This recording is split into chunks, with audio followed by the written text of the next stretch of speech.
Welcome to the Learn to Sew Academy channel. Please remember to subscribe. Thank you.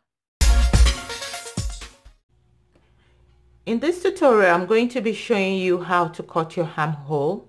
This is going to be a short and quick tutorial, and we hope to bring you more of such. So for you to know when we bring this kind of tutorials, please remember to click on the bell icon after you've subscribed to this channel. So today I'm going to be working as an example with a shoulder of 16 and a bust of 40 inches. Now for your armhole, to cut your armhole, basically you need your shoulder and the bust. Some people will measure the armhole, but I've said that this is optional here because it's not everyone that measures the armhole. There are standards that people go by to know what the armhole should be. So that's why I've tagged the armhole as being optional. So for the shoulder, we're dividing by two, whatever you measure the shoulder to be. The bust divided by 4. I've explained this in some of my other tutorials in making a top. So I'm not going to go into length on this, on why we're doing this right here, because this is just for the armhole. So I'm going to be using a wrapping paper to illustrate and demonstrate how you cut an armhole. For armholes, you will always have different sizes for different people. Like if you're making a top or dress for a little kid, the armhole of course will be much smaller than if you're making for an adult.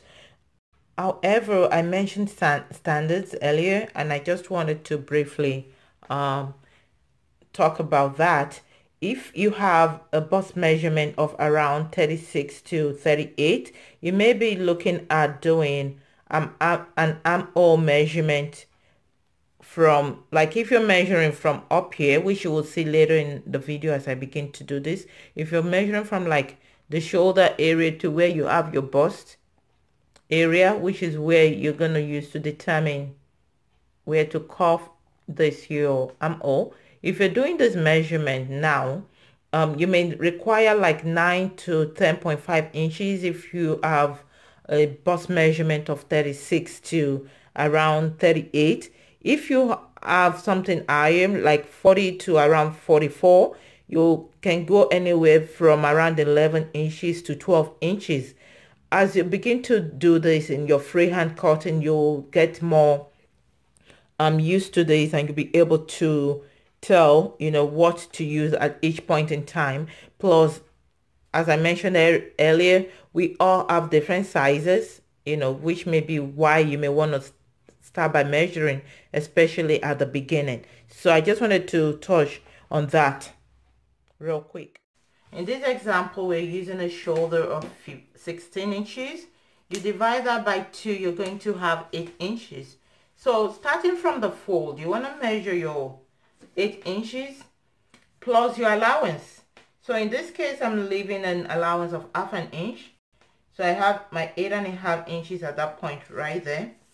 And then, assuming that I measured an armhole, which we had 19 in our example, that armhole will mean that we have 19 divided by 2, which is going to be 9.5, right? And then remember that when you're doing your shoulder, from wherever your neckline is, you're going to have a slant. From your neckline to the shoulder blade area, there's going to be a slant, which I would normally use ½ an inch. Some people may use 1 inch. So I'm going to add that to whatever I'm trying to measure here. So I'm going to have 10 inches right there. So this is the point where my 10 inches is. Now this 10 inches is just for me to identify where I'm going to measure my bust area, which is also the chest for some people. So this is going to be whatever my bust was, the bust measurement, you divide that by 4 and you add your allowance. I'm using again ½ an inch of allowance, and the bust we're using is 40, divided by 4 will be 10, and then I'm going to add my ½ an inch allowance. So this is where that is going to be. So I'm just going to draw a line. Like when I'm marking my fabric, normally I don't do this much lining, but I'm going to line this so you can see what I'm doing. I'm just going to join these lines.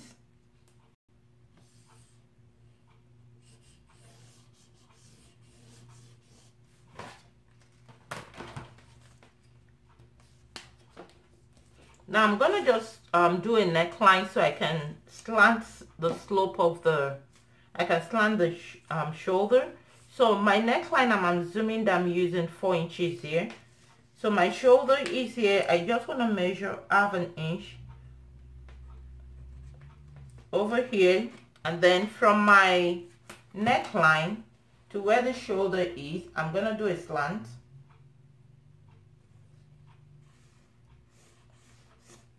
Now this is my shoulder area complete.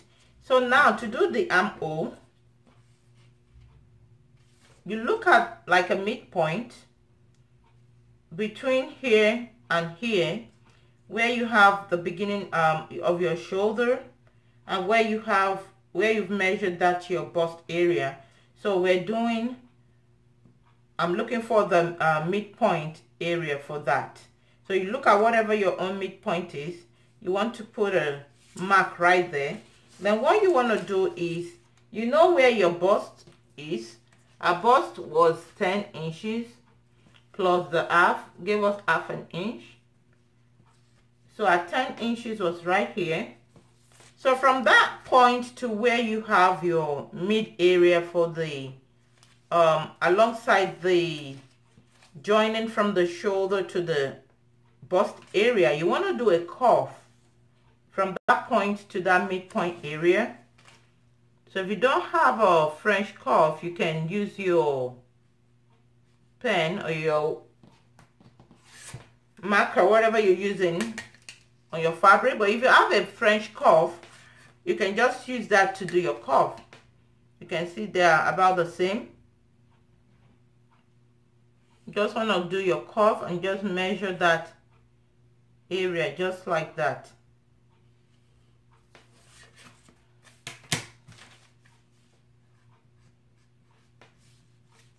And that right there gives you how you're going to shape out your armhole. So you just cut it like that, and there you have your armhole for the front and the back. I want to mention that, like I said, there are different techniques, and also in time past, the way armholes used to be measured was that you would cut the front a little shorter than the back. But now, like if you buy a outfit from the store, for instance, a ready-made outfit, a ready-made top or a ready-made dress, if you check, you will see that now the way that is being cut is both the front and the back are usually cut, the sleeves are usually cut the same. It's no longer such that you have to measure and then cut some shorter than the front. Now you just cut this one, and that's it. You just make your measurement and you cut it, and that's just what you use for both the front and the back. So I hope this has been a useful tutorial for you. I'm just cutting it out just so you see what we have done here.